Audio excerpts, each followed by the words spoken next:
Triple R trading company எங்களிடம் பாக்கு மட்டை தயாரிக்கும் மிஷின் கிடைக்கும். அதற்கான ரா மெட்டீரியல்ஸையும் வருடம் முழுவதும் நாங்களே சப்ளை செய்து வருகிறோம். நீங்கள் செய்யும் தட்டுகளை நாங்களே எடுத்துக்கொள்கிறோம்.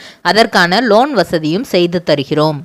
இன்றைக்கி நம்ம பார்க்க போகிற செலிபிரிட்டி சன் டிவியில் ரொம்பவே பரபரப்பாக டெலிகாஸ்ட் ஆகிட்டுருக்க எதிர்நீச்சல் சீரியலோட ஹீரோயின் நந்தினியை பற்றி தான். இவங்களை பற்றின ஃபுல் டீட்டெயில்ஸ் தெரிஞ்சுக்கிறதுக்கு முன்னாடி சேனலை சப்ஸ்கிரைப் பண்ணாதவங்க மறக்காமல் சப்ஸ்கிரைப் பண்ணிக்கோங்க. அப்போ தான் நாங்கள் போடுற வீடியோஸ் உங்களுக்கு நோட்டிஃபிகேஷனாக வரும். வாங்க வீடியோக்குள்ளே போகலாம்.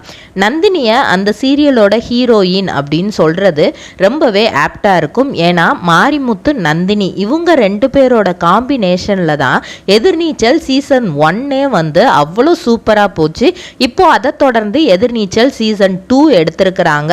எதிர்பாராத விதமாக வந்து மாரிமுத்து வந்து இறந்துடுறதுனால வந்து அந்த கதையை அடுத்து எப்படி கொண்டு போகிறது அப்படிங்கிற மாதிரி ஒரு குழப்பம் ஏற்பட்டு டக்குன்னு அதை முடிச்சுட்டு கொஞ்சம் பிரேக் எடுத்துகிட்டு இப்போது சீசன் 2 வந்து வேறு ஒரு ஹீரோயினை வச்சு ஃப்ரெஷ்ஷாக ஸ்டார்ட் பண்ணியிருக்காங்க.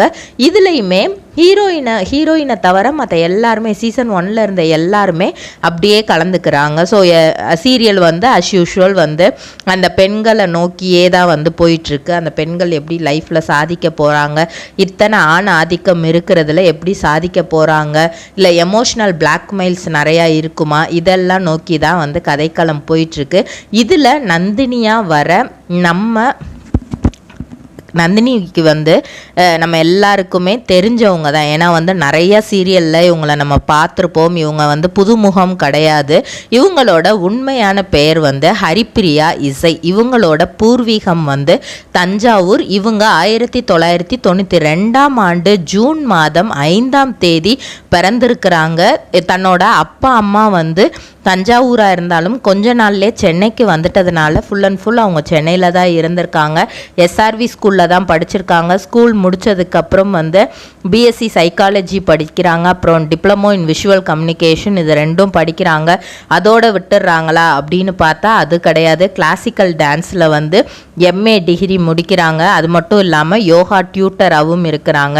இவ்வளோ டேலண்ட்ஸ் வந்து அவங்களுக்குள்ளே இருக்குது. ஸோ வந்து நடிப்பு அப்படிங்கிறத வந்து அவங்க எப்போ அதுக்கு ஆசைப்பட்டாங்க அப்படின்னா ஃபஸ்ட்டு வந்து சைக்காலஜி படிக்கணும் அப்படின்னு அவங்க நினைக்கிற அந்த ஆசையே வந்து 12th படிக்கும்போதே வந்து ஒருத்தரை பற்றி ஒருத்தர் வந்து என்ன நினைக்கிறாங்க அப்படிங்கிறத வந்து இவங்க நிறைய யோசிப்பாங்களாம். நம்ம ஃப்ரெண்டு நம்மளை இப்படி நினப்பாளா அப்படி நினப்பாளா அப்படின்லாம் யோசிக்கும்போது நம்ம வந்து ஃபஸ்ட்டு மக்கள் மனசை தெரிஞ்சுக்கிற மாதிரியான ஒரு படிப்பு படிக்கணும் அப்படிங்கிற மாதிரி யோசிச்சிருக்காங்க. இவங்க அப்பா அம்மா வந்து இவங்களுக்கு ரொம்பவே ஃப்ரெண்ட்லியான அப்பா அம்மா தான். ஸோ எது நீ பண்ணணும்னு நினைக்கிறியோ நீ பண்ணு, அதை பற்றி ஒன்றும் பிரச்சனை இல்லை அப்படிங்கிற மாதிரி, உனக்கு என்ன பிடிச்சிருக்கோ அதை நீ படி அப்படிங்கிற மாதிரி சொல்லியிருக்கிறாங்க. அந்த டைமில் தான் வந்து ஏன்னா பெருசாக அவங்களுக்கு அதை பற்றின நாலேஜ் அந்த எடுத்து சொல்கிறதுக்கான அந்த இதெல்லாம் இல்லை. இவங்க கரெக்டான முடிவு தான் எடுப்பாங்க அப்படிங்கிற மாதிரி தான் அவங்களும் வந்து விட்டுட்டாங்க. ஸோ சைக்காலஜி எடுத்து படிக்கிறாங்க. ஸோ நல்லா படிச்சிட்ருக்காங்க. நிறைய விஷயங்கள் ஒருத்தரை வந்து நம்ம எப்படி அனலைஸ் பண்ணணும் எல்லா விஷயங்களுமே வந்து அவங்களுக்கு தெரியுது. அதுக்கப்புறம் தான் வந்து என்ன பண்ணுறாங்க அப்படின்னா விஸ்காம் படிக்கலாம். எல்லாரும் வந்து நிறைய பேர் வந்து விஸ்காம்னு அந்த டைமில் சொன்னாங்களாம். அப்படி என்ன தாண்டா இருக்குது அதில், அதையும் தான் படித்து பார்க்கலாமேன்னு சொல்லிட்டு டிப்ளமோ கோர்ஸ் வந்து அதில் பண்ணியிருக்காங்க. அந்த டைமில் அவங்க அம்மாவுக்கு வந்து பொதுவாகவே லேடிஸ் அப்படின்னா சீரியல் பார்க்குறத ரொம்ப பிடிக்கும், படம் பார்க்குறத ரொம்ப பிடிக்கும், சீரியல் தான் அதிகபட்சமாக பார்ப்பாங்க. ஸோ அப்படி இருக்கும்போது அவங்க அம்மாவுக்கு வந்து இவங்க வந்து சினிமாலெலாம் நடித்தா வந்து ஏன்னா விஷுவல் கம்யூனிகேஷன் அப்படிங்கும்போதே அதில் எல்லாமே வந்து சினிமா இது பற்றி கற்றுக்கிறது தான் வரும். ஸோ அதனால் வந்து இவங்க பண்ணலாம் அப்படிங்கிறது அவங்க அம்மா மனசுக்குள்ளே ஒரு ஆசையாக இருந்திருக்கு. அந்த டைமில் கனா காணும் காலங்களில் இருந்து இவங்களுக்கு நடிக்கிறதுக்கான ஒரு வாய்ப்பு கிடைக்கிது அந்த சீரியலில்.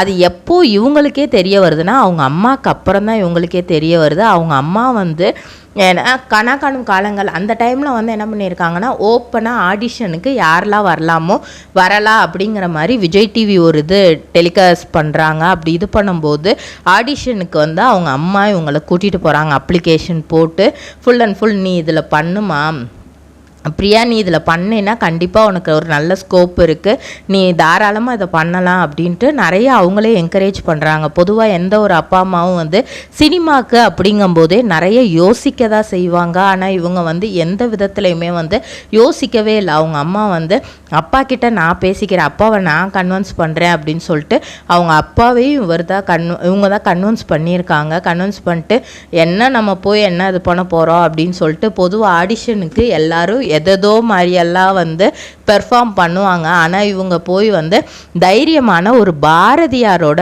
டைலாகை தான் ஆடிஷனில் பேசிட்டு வந்திருக்காங்க.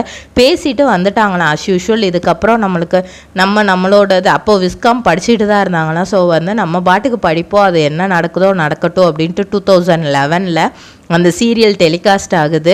இவங்களுக்கு ஃபோன் வருது, நீங்கள் வந்து பிரியா அப்படிங்கிற ரோலில் நடிக்கணும் அப்படின்ட்டு. அந்த சீரியலில் இவங்க பயங்கர ஃபேமஸ் ஆனாங்க. ஏன்னா கனாக்காணும் காலங்கள் ஸ்கூல் டேஸில் உள்ள சீரியலே வந்து அவ்வளோ ஃபேமஸ்ஸு. அதை வச்சு தான் காலேஜ் டேஸுக்கானது எடுத்திருப்பாங்க. அதில் அம்மாஜி பிரியா அப்படிங்கிற ரோல் வந்து இவங்க பண்ணியிருப்பாங்க. ரொம்பவே சூப்பராக பண்ணியிருப்பாங்க. ஸோ அந்த இது முடிச்சுட்டு அடுத்தடுத்து இவங்களுக்கு வாய்ப்பு தேடி வந்துச்சு. 2012 அதுக்கு அடுத்த வருஷமே வந்து ஜீ தமிழில் இருந்து மேற்கு மாம்பழத்தில் ஒரு காதல் கதை அப்படிங்கிற ஒரு சீரியலில் நடிக்கிறதுக்கான வாய்ப்பு கிடைச்சிச்சு. புது ஹீரோ தான் விக்னேஷ்குமார் அப்படிங்கிறவரோட தான் நடிக்க வாய்ப்பு கிடைக்கிது. அப்போது அவர் வந்து யாருடா ஹீரோயின், யார் தான் இருக்கும் இந்த சீரியலுக்கு நம்மளோட ஹீரோயினாக பண்ணுறதுக்கு அப்படின்னு அவர் இது பண்ணும்போது யாராக இருந்தாலுமே நம்ம கொஞ்சம் பில்டப் பண்ணலாம் அப்படின்னு சொல்லிட்டு இவர் என்ன பண்ணியிருக்கிறாரு, ஃபஸ்ட்டு நாளாக அந்த ஷூட்டிங் போகும்போதே வந்து ஹரிப்ரியா வந்து உள்ளேயே தான் வந்து இருந்திருக்கிறாங்க. ஆனால் இவர் வந்து எதிர்பார்க்கவே இல்லையா, கீழே வந்து பார்த்தா நீங்களா அப்படிங்கிற மாதிரி இவருக்கு அவ்வளோ ஒரு சந்தோஷம் ஆயிடுச்சா. இன்னும் சொல்லப்போனால் நாளடைவில் வந்து கொஞ்சம் கொஞ்சமாக இவங்க 2 பேரும் பேசி காதலிக்க ஆரம்பிச்சிட்டாங்க.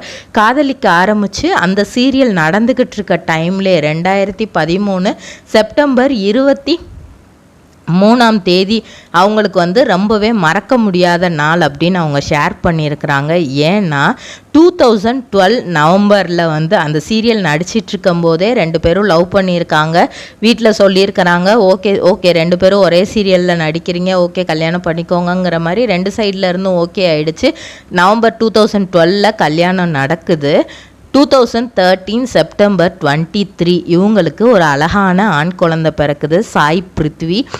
இது வந்து அவங்களுக்கு பொதுவாகவே குழந்தை பிறக்கிற நாள் எல்லாருக்குமே வந்து மறக்க முடியாத நாளாக தான் இருக்கும். ஆனால் இவங்களுக்கு வந்து முக்கியமாக அவங்க ஹஸ்பண்டுக்கு வந்து அது ரொம்ப ரொம்ப ஸ்பெஷலான டேயாக. ஃபுல் டே வந்து அன்றைக்கி ஷூட்டிங் முடிச்சுட்டு வந்துட்டு இந்த மாதிரி அவங்களோட பெயினை பார்த்துட்டு அந்த நாள் ஃபுல்லாக தூங்காமல் இருந்துட்டு கரெக்டாக குழந்தை ஆம்பளை பிள்ளை பிறந்திருக்கு அப்படின்னு சொல்லி அந்த குழந்தைய பார்த்துட்டு ஹரிப்ரியாவை பார்த்த உடனே வந்து தூங்க ஆரம்பித்தவரான். கிட்டத்தட்ட ஒரு ஃபுல் டே வந்து எந்திரிக்கவே இல்லையா, அந்த அளவுக்கு வந்து உடம்பு டயர்டில் தூங்கினாரா. அதனால் வந்து எப்போவுமே என்னால் அந்த நாளை வந்து எனக்கு மறக்கவே முடியாது அப்படின்னு 2 பேருமே சொல்லியிருப்பாங்க. அதுக்கப்புறம் அவங்க நடித்த சீரியல் தான் வந்து லக்ஷ்மி வந்தாச்சு சீரியல், ஜீ தமிழில் தான் பண்ணாங்க.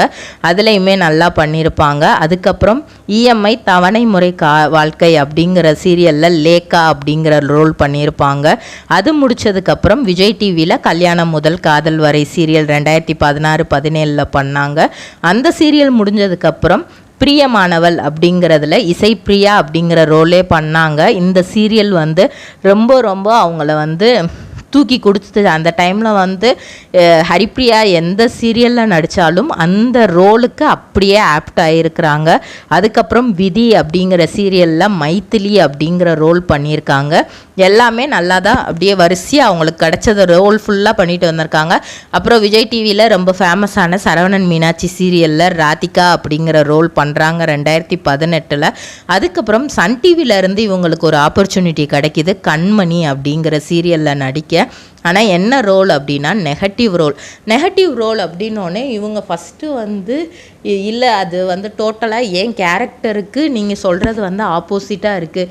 இது வரைக்கும் நான் நடித்தது எல்லாமே சீரியல்ஸ், நான் கமிட்டான சீரியல்ஸ் எல்லாமே ஓரளவுக்கு என்னைய பிரதிபலிக்கிற ஒரு சீரியலாக இருந்தது. எனக்கு இதில் நான் நிறைய ஒர்க் பண்ண வேண்டியது இருக்கே அப்படிங்கும்போது வந்து அவங்க அம்மா தான் சொல்லியிருக்காங்க, எதையுமே சவாலாக எடுத்து பண்ணு, எப்போவுமே உன்னோட சேஃப் ஜோன்லேயே இருந்து எதையுமே பண்ணாத, ரிஸ்கான விஷயங்களையும் பண்ணிப்பார் அப்படிங்கிற மாதிரி சொல்லியிருக்காங்க. அப்படி அவங்க எடுத்தது தான் வந்து அந்த சீரியல் வளர்மதி அப்படிங்கிற ரோலு. மொத்தமே பார்க்குற எல்லாருமே வந்து இவங்களா இந்த ரோலு அப்படிங்கிற மாதிரி அந்த அளவுக்கு ஆச்சரியப்படுற அளவுக்கு இவங்க நெகட்டிவ் ரோல் பண்ணியிருப்பாங்க அந்த சீரியலில், ரொம்ப ஃபென்டாஸ்டிக்காக. அடுத்து ஜீ தமிழில் ஆத்மா அப்படிங்கிற சீரியலில் வந்து அனிதா அப்படிங்கிற ஒரு ரோல் பண்ணியிருப்பாங்க. அதுக்கப்புறம் விஜய் டிவியில் செந்தூரப்பூவே அப்படிங்கிற சீரியலில் ஸ்வாதி அப்படிங்கிற ஒரு ரோல் பண்ணியிருப்பாங்க. இவங்களோட சன் சாய் பிருத்திவி தான் வந்து இவங்களுக்கு எப்போவுமே ஒரு சப்போர்ட்டிங் சிஸ்டம். ஏன்னா வந்து நல்லா வந்து அவங்களோட லைஃப் நல்லா போயிட்டுருந்துச்சு. திடீர்னு விக்னேஷ்குமாரோட ஒரு எதிர்பாராத விதமான ஒரு டைவர்ஸ் அப்படிங்கிற ஒரு நிகழ்வு நடந்துருச்சு. மிஸ் அண்டர்ஸ்டாண்டிங்னால ஏற்பட்டது தான் அந்த டைவர்ஸ். அதுக்கப்புறம் நான் என்னோட மகனுக்காக நான் வாழ்கிறேன் அப்படிங்கிற மாதிரி தான் இருந்தது. இவங்களோட அப்பா அம்மா இவங்களோட தம்பி ஸ்ரீஹரி கைலாஷ் அவர் வந்து நீ எதுவுமே யோசிக்காதக்கா, எதுவுமே வந்து நல்லதுக்கு தான், நம்ம பார்த்துக்கலாம், ஒன்றும் பிரச்சனை இல்லை, உனக்கு பிடிக்காத லைஃப் நீ வாழ வேண்டாம் அப்படிங்கிற மாதிரி சொல்லியிருக்கிறாங்க. ஸோ தாலாட்டு சீரியல் அவங்க சிவகாமி அப்படிங்கிற ரோல் சன் டிவியில் அந்த டைமில் பண்ணியிருந்தாங்க. அதுக்கப்புறம் வந்து சன் டிவி ஆங்கர் அசார் வந்து இவங்களுக்கு ரொம்ப ஃப்ரெண்டு. ஆனால் வந்து இவங்க 2 பேரும் லவ்வர்ஸ் அப்படிங்கிற மாதிரியான ரூமர்ஸ் நிறையா வர ஆரம்பிச்சிச்சு. அதுக்கப்புறம் இவங்க ரொம்ப நாள் அதுக்கான பதில் சொல்லாமே இருந்தாங்க. அதுக்கப்புறம் வந்து நாங்கள் 2 பேரும் ஃப்ரெண்ட்ஸ் தான், எங்களுக்குள்ளே இருக்கிறது உண்மையான நட்பு மட்டும்தான் அப்படிங்கிற ஒரு கிளாரிஃபிகேஷன் கொடுக்குறாங்க.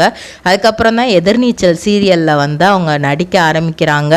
அவங்க பொதுவாக வந்து அவங்க சொல்கிறது என்ன அப்படின்னா, ரஜினி சார் டைலாக், அவங்களுக்கு ஒரு டைலாக் ரொம்ப பிடிக்குமா லைஃபுங்கிறது சக்கரை மாதிரி, நம்மளோட லைஃப் வந்து பாசிட்டிவாகவும் போகும் நெகட்டிவாகவும் போகும், ரெண்டுமே கலந்தது தான், எப்போ எது இருக்குன்னு சொல்லவே முடியாது. ஆனால் லைஃப்பை என்ஜாய் பண்ணி வாழணும், அன்னைக்கான நாளை வாழணும், இது மட்டும்தான் என்னோட குறிக்கோள்.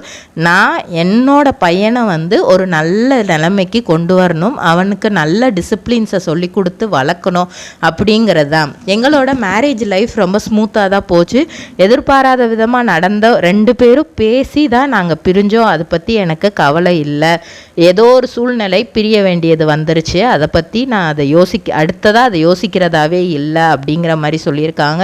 எதிர்நீச்சல் சீரியலோட பிரியதர்ஷினி இவங்களுக்கு ரொம்ப ரொம்ப க்ளோஸ் ஃப்ரெண்ட். அவங்க எல்லாத்தையும் அவங்க கிட்ட தான், கிட்டத்தட்ட அக்கா மாதிரி எல்லாத்தையும் அவங்க கிட்ட தான் ஷேர் பண்ணுவாங்களாம். தந்து விட்டேன் என்னை அப்படிங்கிற வெப் சீரியஸும் இவங்க நடிச்சிருக்காங்க. இவங்க எந்த சீரியலில் எந்த மாதிரி ரோல் கொடுத்தாலும் அதை வந்து பக்காவாக இவங்க பண்ணுறதுக்கு காரணம் எப்போவுமே அவங்க அம்மா தானே.